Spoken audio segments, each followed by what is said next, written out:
Tirurangadi today news അപ്ഡേറ്റിലേക്ക് സ്വാഗതം. ഇനി എന്തിനു സ്വർണം വാങ്ങാൻ കാത്തിരിക്കണം? ചെമ്മാട് തോമ ജ്വല്ലറിയുടെ ഷോറൂം ഉടൻ സന്ദർശിക്കൂ. വാർത്തകൾ വിശദമായി. നന്നമ്പ്ര ഗ്രാമപഞ്ചായത്ത് പ്രസിഡന്റായി പച്ചായി മൊയ്തീൻകുട്ടി മാസ്റ്ററെയും വൈസ് പ്രസിഡന്റായി സൗദ മരക്കാരുട്ടിയെയും നന്നമ്പ്ര UDF കമ്മിറ്റി പ്രഖ്യാപിച്ചു. വെള്ളയാമ്പ്ര മുസ്ലിം ലീഗ് ഓഫീസിൽ ചേർന്ന യോഗത്തിലാണ് പ്രഖ്യാപനമുണ്ടായത്. നന്നമ്പ്ര ഗ്രാമപഞ്ചായത്ത് പ്രസിഡന്റായി പച്ചായി മൊയ്തീൻകുട്ടി മാസ്റ്ററെയും വൈസ് പ്രസിഡന്റായി സൗദ മരക്കാരുട്ടിയെയും നന്നമ്പ്ര പഞ്ചായത്ത് UDF കമ്മിറ്റി പ്രഖ്യാപിച്ചു. 24 അംഗ ഭരണസമിതിയിൽ UDFന് 18 അംഗങ്ങളുണ്ട്. LDF പിന്തുണച്ച സേവ് നന്നമ്പ്ര മുന്നണിക്ക് 4 അംഗങ്ങളുണ്ട്. ലീഗ് വിമതരായി മത്സരിച്ച 2 സ്വതന്ത്ര അംഗങ്ങളുമുണ്ട്.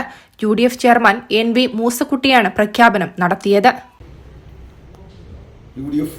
നന്നമ്പ്ര ഗ്രാമപഞ്ചായത്ത് UDF ലൈസൻസ് കമ്മിറ്റിയുടെ തീരുമാനപ്രകാരം ഗ്രാമപഞ്ചായത്ത് പ്രസിഡന്റായി 17ാം വാർഡിനെ പ്രതിനിധാനം ചെയ്യുന്ന പച്ചായി മൊയ്തീൻകുട്ടി, അതുപോലെ തന്നെ വൈസ് പ്രസിഡന്റായി 6ാം വാർഡിനെ പ്രതിനിധാനം ചെയ്യുന്ന ശ്രീമതി സൗദ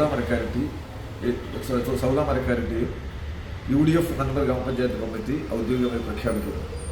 BJPയുടെ സിറ്റിംഗ് സീറ്റായ തട്ടത്തലം വാർഡ് പിടിച്ചെടുത്താണ് താനൂർ നിയോജക മണ്ഡലം മുസ്ലിം യൂത്ത് ലീഗ് മുൻ ജനറൽ സെക്രട്ടറി കൂടിയായ പച്ചായി മൊയ്തീൻകുട്ടി മാസ്റ്റർ തിരഞ്ഞെടുക്കപ്പെട്ടത്. 330 വോട്ടിന്റെ ഭൂരിപക്ഷത്തിനാണ് വിജയിച്ചത്. ആദ്യമായി മത്സരിക്കുന്ന പച്ചായി മാഷ് തിരൂരങ്ങാടി ഗവൺമെന്റ് ഹയർ സെക്കൻഡറി സ്കൂളിൽ നിന്നും 2023 വിരമിച്ചത്. 6ാം വാർഡിൽ നിന്നും റെക്കോർഡ് ഭൂരിപക്ഷത്തിനാണ് സൗദ തെരഞ്ഞെടുക്കപ്പെട്ടത്. കഴിഞ്ഞ തവണയും ജനപ്രതിനിധിയായിരുന്ന സൗദ മാത്രമാണ് കഴിഞ്ഞ ഭരണസമിതിയിൽ ഇത്തവണ മത്സരിച്ചത്.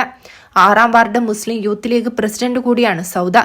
ചെറുമുക്ക് ടൗൺ വാർഡിൽ നിന്നും 611 വോട്ടിന്റെ റെക്കോർഡ് ഭൂരിപക്ഷത്തിനാണ് സൗദ തെരഞ്ഞെടുക്കപ്പെട്ടത്. UDF നേതാക്കളായ K Kunjimarakkar, KK Razak Haji, Shafi Pookkayil, Oorppayi Mustafa, Siddique Panakkal, K ബാവ, സജിത് കാച്ചേരി, UA റസാഖ്, കണ്ണാട്ടിൽ കുഞ്ഞു, KK റഹീം എന്നിവരും പ്രഖ്യാപന ചടങ്ങിൽ പങ്കെടുത്തു. News desk Tirurangadi today. അങ്ങ് ദൂരെ മലേഷ്യയിൽ പോയി കുറച്ച് കാഴ്ചകളൊക്കെ കണ്ടുവന്നാലോ? അതും സൗജന്യമായി. വിശ്വസിക്കാൻ പറ്റുന്നില്ല അല്ലെ? 2025 ജൂലൈ 1 മുതൽ 2026 ഓഗസ്റ്റ് 30 വരെ തൂബ ജ്വല്ലറിയിൽ നിന്നും സ്വാ ഡയമണ്ട്സ് പർച്ചേസ് ചെയ്യുന്ന വ്യക്തികളിൽ നിന്ന് തിരഞ്ഞെടുക്കുന്ന 30 പേർക്കാണ് സുവർണാവസരം. ഈ വർഷകാലയളവിനെ 3 ഭാഗങ്ങളായി തിരിച്ച് നറുക്കെടുപ്പ് സംഘടിപ്പിക്കും. ഓരോ നറുക്കെടുപ്പിലെ വിജയികൾക്കായിരിക്കും ഈ സൗജന്യ മലേഷ്യ യാത്ര. കൂടുതൽ വിവരങ്ങൾ അറിയുന്നതിനും ഡയമണ്ട് വാങ്ങുന്നതിനും ഇന്ന് തന്നെ ചെമ്മാട് തൂബ ജ്വല്ലറി സന്ദർശിക്കും.